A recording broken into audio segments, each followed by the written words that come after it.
Actualicemos lo que está ocurriendo en Medio Oriente porque se produjo este atentado en la embajada estadounidense en la capital de Arabia Saudita, en Riad, después de un ataque con 2 drones, que ya a estas alturas no hay mucho espacio a la especulación, fueron drones iraníes. No hay que olvidar que Irán, que no tiene una fuerza aérea muy desarrollada, sin embargo, ha sido capaz en las últimas décadas de desarrollar gran tecnología para fabricar drones. De hecho, le entregó drones a Rusia que fueron utilizados en la guerra en Ucrania.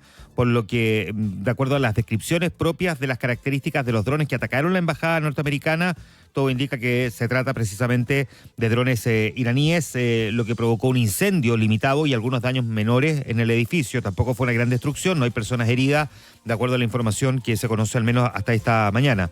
Anoche, el presidente norteamericano, Donald Trump, declaró a una corresponsal del medio News Nation que pronto se descubrirá cuál será su respuesta por este ataque sobre la alegación diplomática. Dijo que la represalia llegará pronto al ser cuestionado por esta corresponsal y le preguntó sobre el punto. Lo único que dijo es: lo sabrán pronto.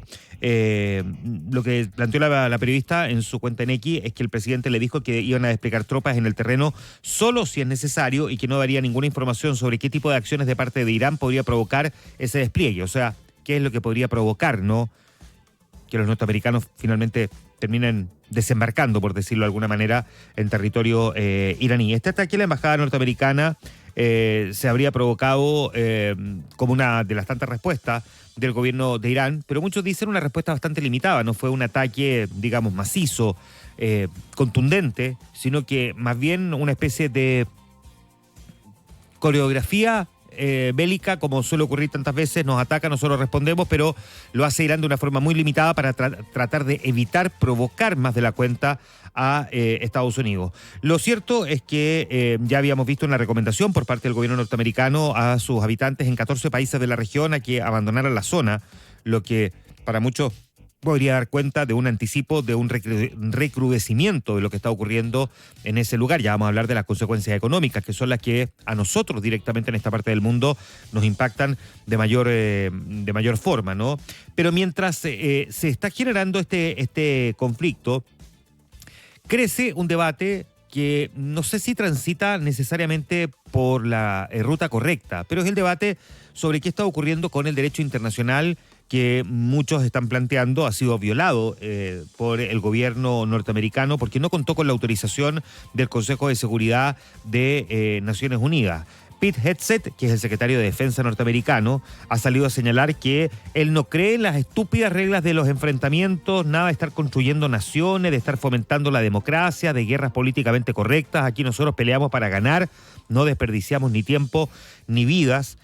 Y es la respuesta del gobierno norteamericano frente a esta crítica que hay sobre el fracaso de la diplomacia a nivel internacional y sobre el cuestionamiento que hay respecto de la normalización del uso de la fuerza de forma unilateral como herramienta de política exterior, porque Estados Unidos lo ha hecho en varios lugares, ¿no? O sea, si uno mira, el listado es bastante extenso. Donald Trump ha iniciado 9 conflictos en total, incluyendo, por supuesto, el que provocó la captura del presidente de Venezuela, el dictador Nicolás Maduro. En Washington, muchos demócratas, que son del partido contrario al mandatario, han calificado los ataques como ilegales porque dicen que, según la Constitución, solo el Congreso de Estados Unidos tiene la facultad para declarar la guerra y que el gobierno de Trump no expuso su justificación ni su plan para estos ataques militares ni para lo que vendría después. Hay una enmienda en la Corte Penal Internacional, digamos, de su declaración fundacional, ¿no?, que dice que eventualmente se podría, frente a ciertos casos, ¿no? Pero describe básicamente el uso de la Fuerza Armada por un Estado contra la soberanía, la integridad territorial o la independencia política de otro Estado o de cualquier otra manera incompatible con la Carta de Naciones Unidas, ser perseguido. Actos de agresión que están enumerados por la Corte, que no tienen mucho efecto porque ni Estados Unidos, ni Israel, ni Irán son miembros de la Corte, lo que significa que el tribunal no tiene jurisdicción en la guerra en curso, a menos que el caso sea remitido a los mismos fiscales de la Corte Penal Internacional mediante una resolución del Consejo de Seguridad. Y yo no sé si el Consejo de Seguridad, primero, va a llegar tan lejos y segundo, si tiene los votos, ¿no? Porque evidentemente que Estados Unidos no concurriría con ello y la verdad es que se ve difícil que las otras naciones europeas que forman parte del Consejo, como es el caso de Gran Bretaña, por ejemplo, quisiera enemistarse con Estados Unidos en este punto. Entonces aquí el cuestionamiento es sobre qué debería ocurrir sobre el derecho internacional. Deberíamos tener un debate, actualizar la forma en que se toman este tipo de determinaciones. Probablemente hemos estado viendo en esta última 72 horas declaración, incluyendo al presidente Boric, cuestionando la violación de ese mismo derecho internacional por parte de Estados Unidos, pero en la práctica no hace mella en el gobierno del presidente Donald Trump el que lo estén cuestionando de esta forma. No digo que porque, como el presidente Donald Trump no toma en consideración la crítica internacional, hay que reescribir el derecho internacional, pero visto que tampoco la diplomacia ha logrado resolver conflictos, o sea, los 30.000 muertos, y pueden ser muchísimos más, por cierto, en Irán, en las últimas semanas, producto de las protestas, da cuenta de que la diplomacia simplemente hoy no está funcionando. No fueron capaces de solucionar ese problema y ni hablar de una cuestión más de fondo, convencer a Irán respecto de su plan de enriquecimiento de uranio y fabricación de armas nucleares. ¿Quién debería conducir ese debate? ¿Quiénes deberían participar? ¿Por dónde debería transitar? ¿Y cómo podría corregirse este problema? ¿Qué propuestas hay sobre la mesa? Pareciera que hoy día la comunidad internacional está bien confundida al respecto. Quedan todos a merced, por lo tanto, de lo que pueda ser una potencia. Hoy día la crítica está sobre Donald Trump, pero hay que recordar que hace 4 años la crítica estaba sobre el presidente ruso Vladimir Putin, que libra un bombardeo respecto de Ucrania. Es bastante más obvio, ¿no?, lo que hizo Putin con Ucrania. Básicamente quiere anexionar ese territorio. Pero tampoco es tan difícil imaginar que lo que busca el presidente de Estados Unidos no es solamente desmantelar la capacidad iraní en términos nucleares, sino que de alguna manera, tal cual como lo hizo con Venezuela, hacerse de forma práctica de una cuota del petróleo que se encuentra tanto allá como el que está presente acá. Este debate, por supuesto, que ha girado también hacia otro tema que es inquietante. La decisión del presidente francés Emmanuel Macron de aumentar el arsenal nuclear de Francia y dotar a su estrategia de disuasión de una, digámoslo así, dimensión europea. Tuvo inicialmente bastante acogida entre varios gobiernos del continente europeo que se han alineado con Francia en un momento de creciente tensión internacional. Habían ciertas fricciones porque el anuncio del único país nuclear de la Unión Europea fue interpretado por varias capitales como un paso bastante coherente con la necesidad de reforzar la seguridad ante un entorno marcado por la guerra en Ucrania y ahora la guerra con Irán. Sin embargo, aparecen también los cuestionamientos, porque se supone que hay un tratado de no proliferación de armamento nuclear. Pero uno de los respaldos más claros llegó desde Bélgica. Su primer ministro acogió la iniciativa de Macron y confirmó que su país va a participar en la puesta en marcha de una disuasión reforzada. Y según decía, Bélgica va a cooperar con Francia en este nuevo marco estratégico que busca ampliar la coordinación y política militar en torno a la fuerza nuclear francesa. Suecia se quiso sumar al diálogo. Alemania también dijo que iba a institucionalizar la coordinación con Francia. En el fondo hubo un respaldo bastante amplio. Lo que sí llamó la atención es que el presidente francés dijo que no iba a sincerar su capacidad nuclear. Por lo que, puesto sobre la mesa, para la comunidad, digamos, internacional, común y corriente, ¿no?, los que en estos momentos van en el auto escuchándonos, usted y yo, quedamos con la duda de qué es lo que nos está diciendo el presidente francés, ¿no?, en la práctica. ¿Va a incrementar su arsenal nuclear? ¿No nos va a decir cuánto tiene? ¿Está pensando en utilizarlo bajo qué condiciones?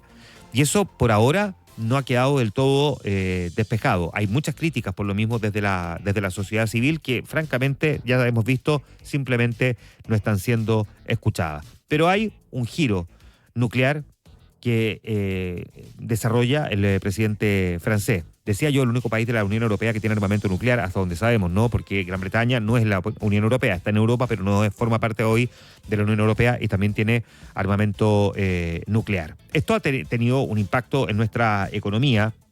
Toda la fuerte escalada bélica en Medio Oriente ha provocado que los mercados financieros partieran ayer muy golpeados. Hay, entre otras cosas, por de pronto, que los inversionistas salieran a refugiarse en el dólar, presionando a la baja a las bolsas también a nivel mundial. Ayer, por ejemplo, en Chile, el IPSA retrocedió 3,02%, quedó en los 10.549,39 puntos. Es su mayor caída diaria desde el 7 de abril del 2025. Alemania perdió 2,57%, Francia 2,17%, Italia 1,97%, Londres 1,2%, en Asia Hong Kong bajó 2,14%, Tokio 1,35% y así podría seguir. Y las bolsas que estuvieron operando con variaciones bastante acotadas, en el caso de Estados Unidos subiendo muy tenuemente, el dólar se fortaleció globalmente, aquí en el mercado local se disparó 12 pesos, quedó en los 884 pesos, muy mala noticia para los que volvían de vacaciones y gastaron en dólares, que habían visto una moneda norteamericana bastante baja, y que sin embargo ahora se empieza a pegar este salto. Ayer subió 12 pesos, hay que mirar cuánto puede subir en los siguientes días también. Un impacto que además se transmitió directamente al mercado energético porque el estrecho de Hormuz, por donde transita cerca de un quinto del petróleo mundial, quedó bajo amenaza y esto ha disparado las cotizaciones de crudo. El Brent saltó cerca de un 14%, después moderó un poco su avance. El otro petróleo, el WTI, quedó en básicamente $71 por barril, o sea, está muy pegadito a lo que cuesta el barril de crudo Brent, que quedó en $72, y el gas europeo escaló también un 20% ante el riesgo para las exportaciones de gas natural licuado desde el Golfo. De hecho, en Qatar, uno de los bombardeos iraníes afectó una de las plantas procesadoras de gas natural licuado, afectando severamente su producción. Ayer en algún momento se pegó un salto de casi un 50%, ahora se ha moderado y escaló en promedio en el día de ayer 20%. Las materias primas también reaccionaron, el cobre cayó 1,56%, afectado por el avance del dólar, pero también por temores a un menor crecimiento global que podrían impactar la demanda por manufactura. O sea, tenemos allí también otra consecuencia producto de este conflicto. Agreguémosle también la bajada local, ¿no? Ayer conocimos, por otro lado, el IMASEC. El IMASEC corresponde al mes de enero, no tiene nada que ver con lo que se está viviendo a nivel internacional, primero por el desfase en términos de fecha y segundo porque básicamente lo que mide el índice, es el índice mensual de actividad económica, que recoge un porcentaje muy relevante, más del 90% de todos los bienes y servicios que están incluidos en nuestro PIB, en nuestro Producto Interno Bruto. Y decepcionó mucho el IMASEC del mes de enero, muy distante de las proyecciones. Ayer a esta hora conversábamos con Roberto Sá y decíamos puede ser 0,9, 1%, incluso algunos hablaban de 1,5 y cayó, o sea, fue menos 0,1%. Y aquí lo que dice el Banco Central es que se explica fundamentalmente por la caída de la producción de bienes en términos anuales. Se registró una menor elaboración de productos químicos y de alimentos. El resto de bienes también fue explicado por la actividad agropecuaria y, digamos, silvícola. El ministro de Hacienda trató de explicar que aquí hubo un día hábil menos comparativamente a enero del año anterior, o sea que la base de comparación era muy alta, que había sido muy buen enero el año pasado en materia de exportación de cereza. Aparecieron algunos como Eduardo Alinate, exministro de Hacienda, diciendo que la explicación le parecía un poco simplona o simple, pero la verdad es que más allá de las explicaciones, es un mal corolario para el gobierno, que le va a quedar solamente el mes de febrero completo, es decir, el que se cerró hace algunos días, para el promedio final de lo que será el balance de su gobierno. No va a calificar para efectos prácticos con los 11 días del mes de marzo hasta que entregue el poder. Antes de irnos a la pausa, un par de otras cosas que también creo que es importante mencionar. Hay reunión hoy día, en un ratito más, a las 8 de la mañana, entre el presidente Gabriel Boric y el presidente electo José Antonio Kast. Boric estaba en el archipiélago de Juan Fernández, había viajado en el buque Aquiles de la Armada, pero se devolvió anoche vía aérea para poder tener esta reunión, a la que luego se van a ir sumando paulatinamente a una serie de ministros, tanto del gobierno saliente como del gobierno entrante, y donde el gran tema es el cable chino. Lo vamos a comentar a la vuelta aquí en Ahora es Cuando. 7:22 minutos.